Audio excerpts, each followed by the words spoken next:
Confused by AI buzzwords? We got you covered. Feeling lost in a sea of AI terms like machine learning, deep learning, and natural language processing? Don't worry, we're here to break down the jargon into simple explanations you can understand.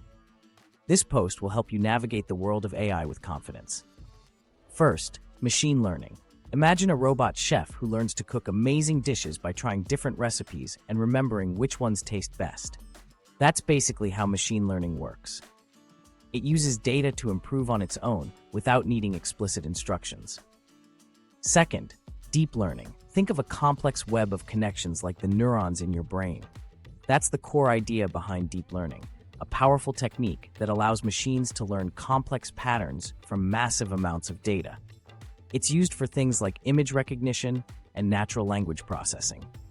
Third, natural language processing. Ever talk to a chatbot that seems almost human? That's thanks to natural language processing.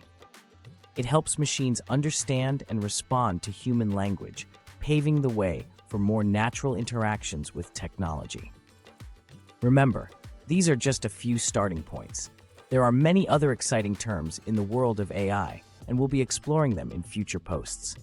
Stay curious and keep learning. Drop a comment below if you have any specific AI terms you'd like us to explain. And don't forget to hit the like button and also follow us.